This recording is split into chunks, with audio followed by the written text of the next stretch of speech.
Is Islam actually a way to Satan?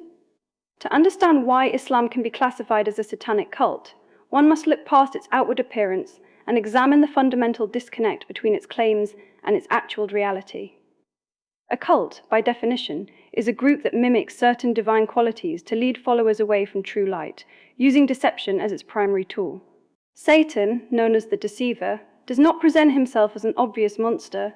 Rather, he presents himself as something beautiful, comforting, and necessary. This is the exact mechanism through which Islam operates. The following explanation details why the internal logic and external actions of Islam point toward a satanic origin. First, we must address the great deception, peace versus reality.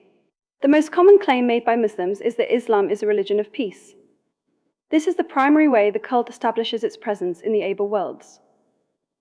However, any investigation into human history and current geopolitical reality reveals a massive discrepancy. If a religion claims to be built on peace, but consistently produces a legacy of conquest, sectarian bloodbaths, and systemic destruction, it cannot be a product of a peaceful God. Instead, this is a clear sign that the cult is built on a foundation of waylaying. Satan is a master of mimicry.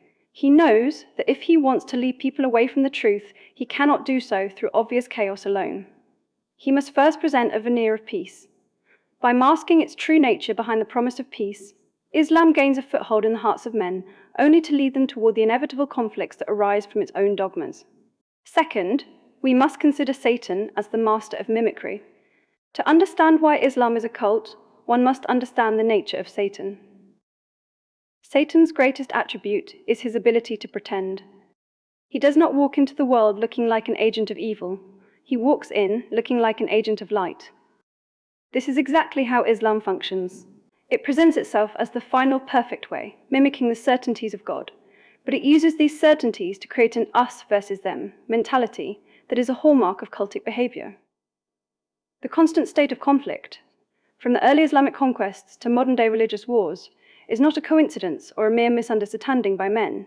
It is the natural fruit of a seed planted by Satan. Just as Satan pretends to offer life while actually offering death, Islam pretends to offer spiritual harmony while actually fostering a cycle of destruction.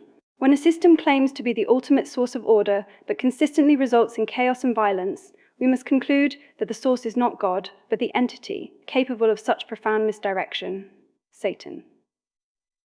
Third, we find the scriptural evidence, a book of blood or a book of light. The most damning evidence against the divine origin of the Quran lies within its own verses.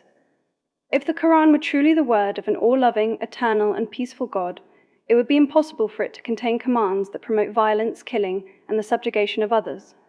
A perfect God would not require the destruction of those who do not believe. A perfect God would lead with light, not with the sword. The fact that the Quran contains verses that command violence proves that it was written with an evil intention, the intention of Satan to cause division and fear. For example, in Surah 9, verse 5, the text commands, "And when the forbidden months have passed, then kill the polytheists wherever you find them, and capture them and besiege them." A God who is pure love would not command his followers to kill or besiege those who hold different views. This is a command of war, not a command of peace. Furthermore, in Surah 47, verse 4, the text instructs, "So when you meet those who disbelieve, strike upon their necks." This kind of bloodlust is a characteristic of a wayward way of life. If God were the author, the book would be a manual for unconditional love and grace. Instead, we see a manual for combat and subjugation.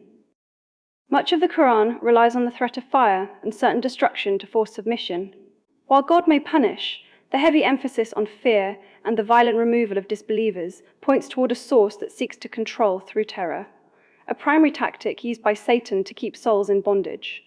In conclusion, if God had written the Quran, there would be no need for violent verses, because God's nature is fundamentally different from the violent, destructive nature of the enemy. The presence of these violent commands, combined with a history of constant conflict and a way of life that masks its true nature behind a claim of peace, makes it clear Islam is not a path to God, but a sophisticated, satanic cult designed to mimic the light while actually leading humanity into darkness.